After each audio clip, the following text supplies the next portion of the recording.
Hello gente buena, después de un par de semanitas de vacaciones hemos regresado al ruedo para compartir como siempre con ustedes las últimas noticias de lo que sucede en Cuba y con los cubanos. Pero antes de iniciar esta entrega quiero primero felicitarlos por el año 2025, les deseo sin duda lo mejor en estos nuevos 365 días, como dirían los mexicanos, en esta nueva vuelta al sol.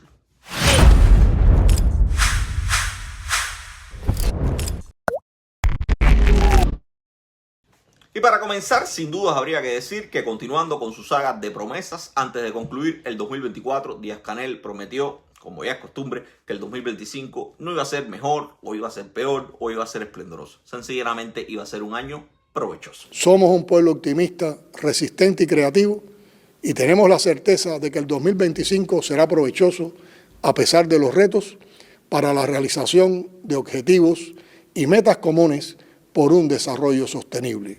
Pero muy probablemente el suegrastro de Ana de Armas diga esto, recalcando el hecho de que el 2025 será provechoso para ellos, pero no necesariamente para el pueblo de Cuba, que seguirá teniendo un año muy probablemente bochornoso. Y digo que puede ser un año bochornoso porque desde el día 1 del 2025 el régimen cubano dejó claro que seguirá haciendo lo que está al alcance de su mano para sacar provecho de los cubanos que viven fuera de la isla mientras exprime a sus amigos o familiares que quedaron detrás en el archipiélago. Se aprobó un documento que regula, define y regula qué es lo que es la dolarización parcial de la economía. Hay que reconocer que hay una dolarización sobre la cual no se ha tenido un control porque parte de una acción ilegal, que es ese mercado cambiario. Entonces ya esto va dirigido a intervenir, a ir regulando ellos. Y de manera también oficial se autoriza también transitoriamente aprobar esquemas de dolarización. En las actividades fundamentales son algunas ventas mayoristas y minoristas en divisa, que todas se aprueban centralmente y excepcionalmente.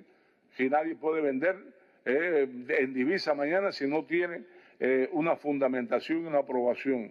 Yo quiero reiterar una vez más que este es un proceso necesario para poder adquirir divisas que se están moviendo de manera ilegal en la sociedad y que hay un control sobre el gobierno sobre las mismas y poderlas en función del bienestar de la población, pero se ratifica que en todos los programas de gobierno el camino a seguir es la desdolarización de la economía. Así terminaba el 2024 con el primer ministro cubano explicando en esperanto lo que nadie entiende. Que su plan para el 2025 seguirá siendo continuar desdolarizando, pero la mejor fórmula que proponen para hacerlo es profundizar la dolarización. Dime quién te entiende.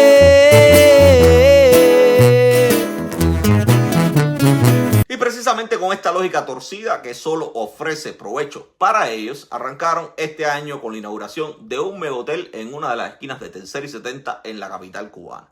Un megahotel que además tiene en sus bajos un supermercado con productos de consumo que no se encuentran en otros lugares de La Habana. Pero eso realmente no es lo más bonito del asunto. Lo más bonito del asunto es que en ambos establecimientos, o sea, tanto en el hotel como en el supermercado, solamente se puede comprar con dólares en efectivo o con tarjetas que tengan un respaldo real en divisas fuertes. Y además, si pagas con efectivo, como vives en un país desdolarizado que además se quedó en el medioevo, el cambio que te pueden dar es en especies. Usted le entrega sus dólares y ellos, si tienen que devolverle, no le devolverán dinero, sino caramelitos o bomboncitos equivalentes a la suma que tendrían que devolverle a cambio.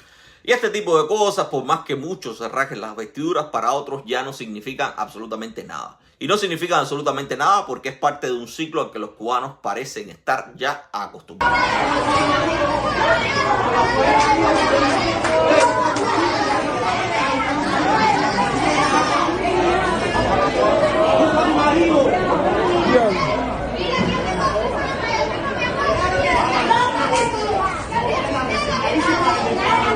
Y estas imágenes que veíamos que corresponden al nuevo supermercado abierto en Tercera y 70 son parte del costumbrismo cubano. Una muestra de a dónde nos ha llevado como nación el totalitarismo. En Cuba no hay dólares, no se paga en dólares, pero eso no quiere decir que no haya mercado para estas nuevas tiendas en las que solo se pueden comprar productos en esa moneda. Y ese mercado no es un mercado interno, aunque sean los cubanos que viven en La Habana o en cualquier lugar de Cuba los que protagonicen estos entuertos que acabamos de ver. El mercado real de estas nuevas tiendas, incluso de las ya existentes, no es otro que la emigración cubana. La misma que compra en Publix y Walmart y al mismo tiempo paga los combos en las tiendas y supermercados online. El mismo mercado que lleva años acostumbrado a estos trajines derivados de un modelo rentista que se basa en explotar a la gente que vive fuera y no generar riquezas para los que viven dentro.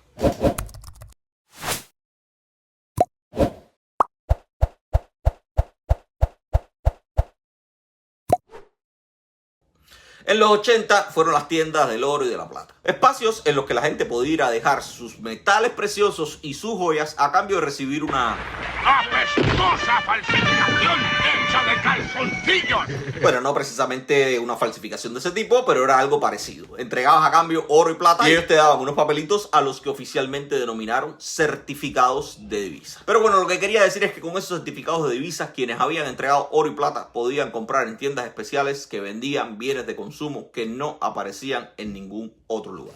Pero bueno, eso eran los 80 y la gente no lo veía tan mal porque eran los 80. Y como diría punto y coma, Como había gasolina para botar. y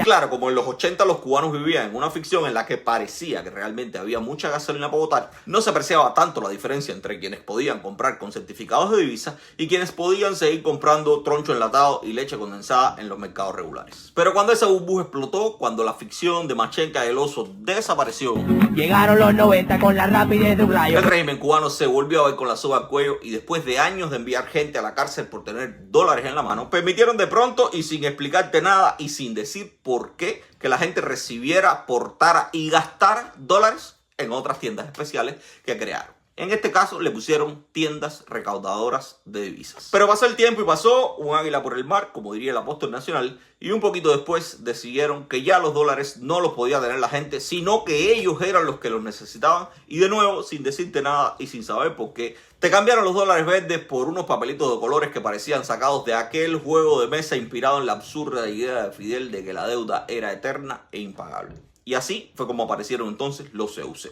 Papeles de colores que después, como diría Gil, mediando un pensamiento económicamente fundamentado, alguien dijo que un CUC equivalía a $1 y que a su vez un CUC equivalía a 24 pesos cubanos. Pero volvió a pasar el tiempo y pasó otra águila por el mar, y como la burocracia cubana tiene un problema grave de aburrimiento y un país entero para experimentar, después de 10 años de estarlo teóricamente pensando y diseñando, decidieron de nuevo cambiar las reglas del juego. Todas esas decisiones que tomó la revolución en su momento tuvieron un fundamento y son correctas. Incluso de distribución de la riqueza de manera igualitaria, independientemente del trabajo aportado por las personas. Todo eso en su momento tuvo total validez, una sociedad muy equitativa, y gracias a esas medidas y otras cosas, hoy la revolución existe y estamos todos aquí. Pero si queremos transformar la economía profundamente, como ha sido aprobado en los congresos del partido, lo cual se le ha llamado la actualización del modelo, hay un grupo de cosas que hay que transformar. Es resolver un primer día, quedarse con una moneda, tener un solo tipo de cambio, quitar subsidios y gratuidades y transformar salarios, jubilaciones y asistencia social. Esta gente son unos cracks. Usted los oye hablando y dice, si estuvieron 10 años pensando esto es porque lo que se van a bajar es con una teoría extraordinaria. De todas maneras, 10 años es muchísimo tiempo hasta para un tipo tan inteligente como Albert Einstein, que se metió ese mismo tiempo desarrollando la teoría de la relatividad. Pero claro, a la burocracia cubana usted no puede darle el beneficio de la duda. Después de 10 años de profundo pensamiento, lo que decidieron fue hacer más de lo mismo. Recoger los papeles de monopolio y deuda eterna, o sea, los CUC, y quedarse solo con el peso cubano. Pero al final de la jornada, ahora mismo podemos decir que todo eso fue mentirita. Porque aunque ellos dicen que lo odian, al final no pueden vivir sin la moneda del enemigo porque no producen ni un alfiler. Y por eso, unos meses después de haber iniciado su tarea de ordenamiento, decidieron Ordenar el ordenamiento. es lo que te digo, super cracks, reordenar el ordenamiento. Y por supuesto, después de eso vendría algo novedoso. Tú me dijiste mentira. Claro que es mentira, mis amados. Pasaba por lo mismo de siempre, por la creación de una nueva red de tiendas paralelas en las que usted podría comprar ya no con unos cupones como los certificados de divisas, sino con una tarjeta de puntos que tenías que comprarles a ellos. Y claro que era una tarjeta de puntos, porque las tarjetas en MLC implicaban que usted por cada dólar que le daba al banco, el banco le ponía en una tarjeta para usar en esas tiendas un punto.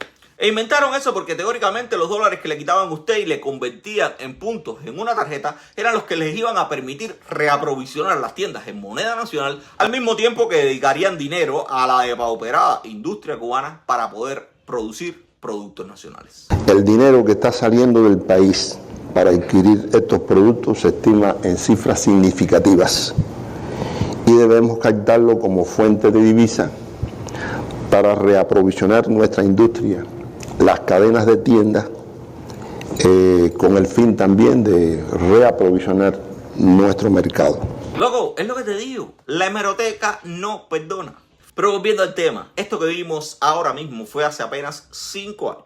Y hace 5 años, el mismo Canel que hoy dice que el 2025 será un año provechoso mientras abre una tienda en dólares, se rasgaba las vestiduras diciendo que nosotros, los asalariados del imperio, estábamos impulsando una matriz de información que aseguraba que iban a cerrar todas las tiendas en CUC y que solamente dejarían tiendas en dólares. Ellos ayer salieron a las redes a decirle: esta gente van a dolarizar la economía, van a cerrar las tiendas en CUC y todo lo van a vender en divisa. Y el pueblo trabajador, que tanto les preocupa, entre comillas, que gana en moneda nacional y que puede con moneda nacional adquirir CUC, va a quedar totalmente desamparado. Esa es la matriz de opinión que están tratando de sembrar hoy en las redes sociales. Pero nada, nosotros somos los mentirosos.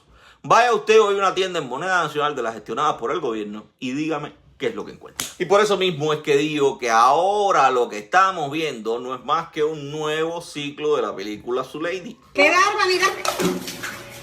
Zulady, ¿por qué pinga me hiciste eso? ¿Por qué pinga me hiciste eso? Pero lo que quiero decir es que el régimen cubano se ha pasado la vida haciendo lo mismo. Igualito a Zulady se ha pasado la vida apretando el pomo para ver hasta cuándo aguanta la gente sin hogarse. Y nosotros, cubanos de a pie, seguimos como la mamá de Zulady preguntándole: ¿por qué pinga hizo eso? Ya está más que demostrado que las tarjetas en MLC no son tarjetas con respaldo del dólar, sino meras tarjetas de puntos. Los dólares que le quitaron a usted para respaldar esas tarjetas, o mejor, los que le quitaron a sus familiares y amigos en el extranjero para respaldar esas tarjetas, ya hace rato que el régimen cubano los derritió. Y por eso es que ahora mismo usted no puede usar sus famosas tarjetas en MLC para comprar en el nuevo mercado de Tercer y 70. Hoy para nadie es un secreto que los puntos que usted acumulaba en sus tarjetas en MLC valen la mitad o menos de lo que valían antes. Porque para nadie es un secreto que muy probablemente el proceso que veamos a continuación sea un proceso que suceda exactamente igual que como sucedió con las tiendas en moneda nacional. Las MLC servirían para reaprovisionar esas tiendas que hoy no tienen absolutamente nada, y las tiendas en dólares teóricamente servirán para reaprovisionar las tiendas en MLC que prácticamente quedarán desprovistas de todo sustento o sencillamente serán reconvertidas a tiendas en las que usted solamente pueda, como en el mercado de Tercer y 70, comprar en dólares o divisas fuentes. Entonces nosotros no tenemos tampoco la pretensión, ni mucho menos, de eliminar las monedas nacionales ni de ampliar las ventas en dólares o en cualquier moneda extranjera al resto de la red minorista y de ir ganando más espacio en las ventas en dólares. Si usted quiere saber a dónde fueron a dar los dólares que respaldaban sus tarjetas en MLC, pues habrá que preguntarle a Gaesa. Y lo digo con toda responsabilidad, porque una de las cosas que vimos a inicio del 2025 es que gracias al trabajo de una periodista extraordinaria como Nora Gámez y el Miami Herald, nos hemos enterado que solo una de las empresas de Gaesa, o sea, Gaviota, que además es encargada de la administración de muchísimos hoteles en Cuba, posee más de 4.261 millones de dólares en cuentas bancarias. Una cifra que contrasta de manera impactante con los 339 millones de dólares que dice el régimen cubano que necesita anualmente para abastecer de medicamentos a las farmacias del país. El hostigamiento del gobierno de los Estados Unidos impacta directamente porque cada vez se hace más difícil que estos ingresos que nosotros generamos por la actividad comercial y de negocio puedan entrar al país de manera oportuna. ¿Hasta cuándo, papi? Ya esto no es un problema de desmontar el discurso oficial. Ya esto es un problema de dejar claro que ustedes pueden decir lo que quieran, pueden hacer lo que quieran, pero la gente no es come mierda y la hemeroteca, como ya dije, no perdona.